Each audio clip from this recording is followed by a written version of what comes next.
Hi everyone. Today we will discuss about the decolonialization of social work education in India. Very important topic. Contemporary issues also going on as per the NEP 2020. Why indigenous knowledge is so important to all the field and for the development of the society, which is the primary objective of NEP also.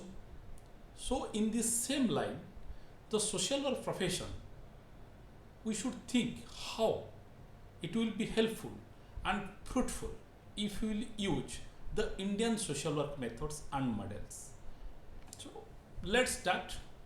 Why decolonialization is so important and promoting Indian social work also it is necessary at this time for a holistic development of the society, of the nation of India. If we talk about the Indian social work profession, which has started in the year 1936 as the first institutions, the Sir Dorabji Tata Graduate School of Social Work, which is known as TIS, Tata Institute of Social Science. The profession was started. If we talk and see the syllabus, the content, the curriculum, the syllabus is totally borrowed from the colonial intervention. We have taken the Eurocentric syllabus. The syllabus, the theory, everything has been borrowed and it was implemented, the social work education in India. So we should think about the Indian social work and the knowledge which we have borrowed, the theory which we have borrowed, the models, methods which we have borrowed from the Western countries. So it will be very difficult if you see the syllabus, it is highly dominated in the Western philosophy. And this is the socio-cultural realities, everything was totally different. If you see the Indian context, Indian scenario, Indian lifestyle, Indian habitat, everything is totally different from the Western lifestyle. And the syllabus, the content which we have borrowed, it was developed in the Western countries. And it is applied without its verification, without its justification. Assessment also it has taken many ways, which have been so field work placement often also failed to engage meaningful without community knowledge and of the holders. So there is a lot of limitations in the syllabus which we have borrowed from the Western countries. If you see the colonial epidemiology, they are unaware about our Indian knowledge system, our Indian practice, our Indian movement, everything which we have not been addressed fully in this literature. That is the main reason. After several years, after 9 decades of implementation of this syllabus, of this profession, still we are struggling to get a professional status of this syllabus, of this course. So a lot of limitations are there. So now this is the time which will talk about and promote about the Indian knowledge system in the social work curriculum. If you see the syllabus which have been followed from the Western, which we have borrowed from the Western and which we are practicing today, it is highly dominated in the Christian ideology. If you see several books, several literature, they have clearly mentioned social work profession is rooted in, derived from the Christian or Judeo-Christian discourse. They have clearly mentioned, this is the book which I have given the references. If you see the book, and they are clearly mentioning Thomas Bernardo, who himself one of the founding father of the social work profession. And they have clearly mentioned it is rooted the tradition of Christianity, the social work profession. And they have clearly mentioned that Christianity is almost certainly most of the influential religion and development of social work in the modern profession. They have clearly mentioned and they have taken as a granted that also all the theories, all the practice they have rooted in the Christianity. Even if also if you see some other books also they have telling the same line. They are telling the traditional stream and it is based on the Judeo Christian discourse who strongly influence of the development of this profession, social work in Europe and USA. So the literature which have developed, it is highly dominated in the Christian ideology. You see, if it is highly dominated in the Christian philosophy, Christian ideology, how it will be impactful in Indian scenario, where the total lifestyle, everything are totally different. I am not telling that the argument which is given by the Western philosophy, it may be right for their context. But if you see the Indian context, it cannot be accepted. If someone will tell the social work practice which has been rooted in the Christianity, it cannot be accepted. If you see the Indian tradition, the other religion like Sanatan Dharma, it was a part and parcel of our dharma. The social work practice, it was there.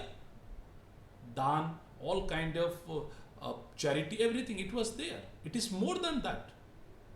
So, claimed by the foreign scholars, the social work profession, it is highly dominated in the Christianity and it is rooted with the Christian ideology. It cannot be justified, it cannot be fruitful, it cannot be successful in Indian context.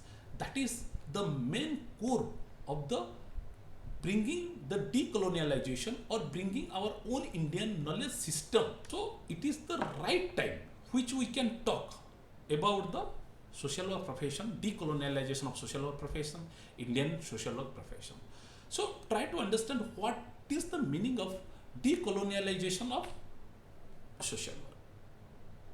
So decolonialization of social work, why it is important? Because the process, the method which they have developed, it is not at all fit to the Indian context. And I am not telling we will outrightly rejected the Western philosophy. We are not telling. But at the simultaneously, we have to develop our own indigenous literature, which will give the importance in the field of social work, and really it will be helpful for the growth of the profession in India. And when we will talk about the decolonialization of social work, it is telling that their solution, it is an imposed solution which we are focusing our community-led approach. Their focus is the Eurocentric theories we are developing to the Indian knowledge system. Their charity and control mind, we have to focus on the justice and empowerment. They, instead of expert-driven model, we should go with the participatory model. And why it will be not work out? If you see, their culture is totally different from our culture. Their lifestyle is totally different from our lifestyle. They believe in the individualistic development, but we believe in the holistic development. The concept of family for them may not be the same as the concept of family for us. Our father, our mother, our grandparent, we are taking everything is our family. The family system, the brown and brought-up system in the Western countries, they're totally different. Then how will we believe their system and their approach which they have developed? It will be fruitful and it will be helpful in our literature. There are several challenges in this Eurocentric curriculum. First one is the theoretical framework, because majority of the Indian social work paradigm that is not coming under the Western philosophy. Because Western paradigm, they have not focused about the dynamics of Indian dynamics like caste, religion, diversity, socio-political context. It is totally different from their concept. If in their context, like graduate preparedness, it is totally different. India is a complex and social hierarchy is there, caste system is there, several dynamics is there in Indian context. So that cannot be fruitful. If we'll talk about the fieldwork practice, their fieldwork practice is always, it should be standardized, it should be with the pen and paper, where in Indian fieldwork, it cannot be fruitful. I am giving a simple example. If you go to the field with a notebook and with the pen and paper, I don't think so the people will give you the exact information. They will be hesitate. Another example is given for us in Indian context. Any kind of family dispute is happening in India. You see, if people are hesitate to go to the counselor or consult to the counseling sector. But where the foreign countries, they're expert with this one. They can go and consult. So our condition is totally different. Their epistemic dominance that will not work out. They have focused their things. Yes, I'm not denying that model which they have developed, it may be the best fit for their situation, for their countries, but it cannot be best fit for our countries. Our countries is totally different. So that we have to understand why the Eurocentric curriculum is not fit to the Indian social work model. So when we talk about these things, it will not be fit to our context. Now, come to the point.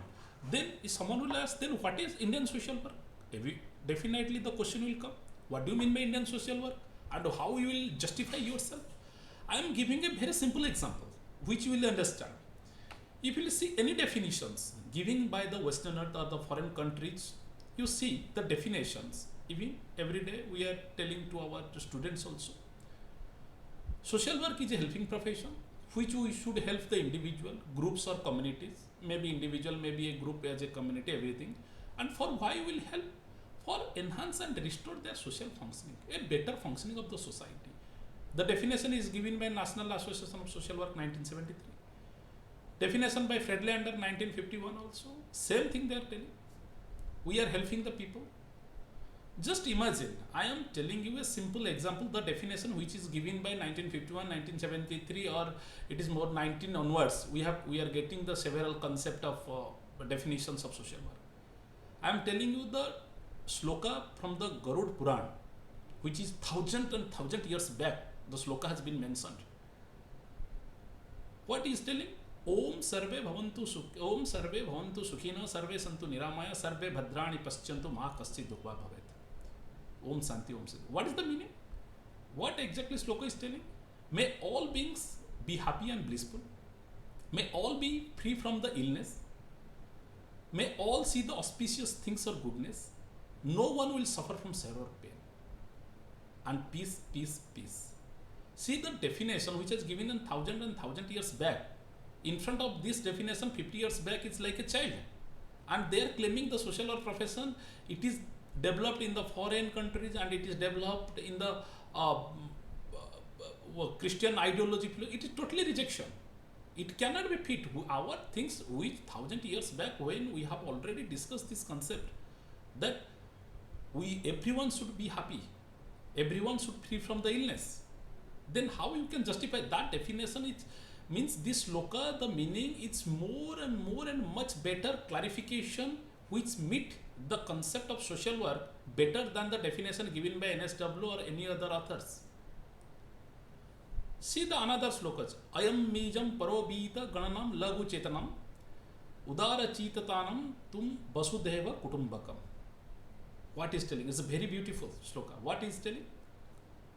This is mine, that is yours. It's a narrow-minded people thought, and which is there in foreign culture. This is mine, this is yours, this is her. But the people in Indian thought, what exactly telling? Everyone is, this world is one family. Everyone. We are considered the world as a family. The problem is resolved. If you are considering everyone as a brother and sister, Swami Vivekananda told the concept of all my brother and sisters. Say, how can we justify that definition? So Indian concept is totally different, and we have a rich definition, rich literature, rich theories which we can incorporate, and it is the right time which we can incorporate in our literature.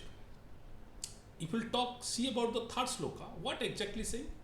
Sam gachatum sam vadanam sambo manasim janatam devam bhagam patham purubam sajjanam upasate. What they telling? Move together, speak together, let your mind be agreement, just as the ancient gods portion in harmony. So what exactly this telling this sloka? The sloka is telling unity, cooperation, collective responsibility. That is the same thing we are teaching, we are giving to the student, we are teaching in the classroom. That is the meaning of social work. The unity, cooperation, collective responsibilities, mutual understanding, everything. And you see, one sloka itself is more beautiful, has explained. If you see, it's more beautifully explained these concepts which cannot be replaced by the Westerner concept. Try to understand this. Why I gave this example, everyone should understand what is the meaning of this one. The social work which we're telling, no, there is no role of social work, that there is no concept of Indian social work. For them it is there. This is the real meaning of social work. If you understand this sloka, and this sloka is everyone is reading in their home. If this sloka is clearly mentioned everything, then what exactly you want from the social work profession? If you'll talk about social work is a helping profession, every social worker, every institutions, the day when you will join, they will tell you the social work is a helping profession. Very good, helping profession. Who told? The Western philosophy is telling.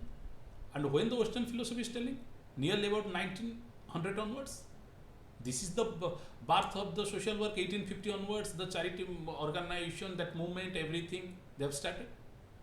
But in India, if you see 1000 years back, it is so scientifically they have mentioned, which we have already. We are not, and we are undermining our own profession, our own literature.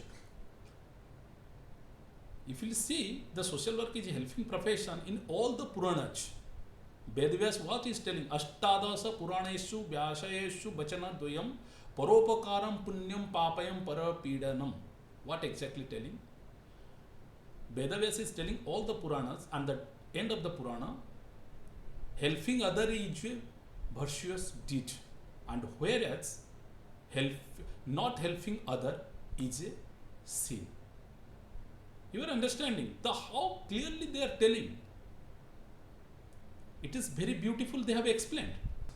You see how it is beautifully they have explained all these things. And why we have not followed these things, and we cannot discuss in our classroom? Because we are totally blind that we don't want our own literature. Western literatures are far and far better from our literature. Just a simple example, if I am telling you Kautilya's Arthashastra, how scientifically he has explained 2000 years back. They have nearly about 2000 years back. So all these things, we should redevelopment our own literature. So you can understand the importance of Indian social work, and which we have undermined a long years. And it is the right time we have to discuss and develop the literature on Indian social work. So in the next lecture, we will discuss about the principles, the ethics of Indian social work in Indian concepts and how it is helpful. In the coming lecture also, we will get a in-depth knowledge, and we will provide an extreme concepts related to Indian social work, which will be helpful for you. If you see the recent 2 publications is there, 2 books are there, edited books are there, 2 books with Professor Vishnu Mohan Das, 2 books we have brought out, that Handbook of Indian Social Work and Foundation of Indigenous Social Work. Both books are very good resources which will be helpful to understand what exactly Indian social work and what is the importance, what is the theories, several theories and other things we have discussed. So slowly in the next class we will discuss all the concepts and related to the Indian social work. So thank you everyone for watching this video.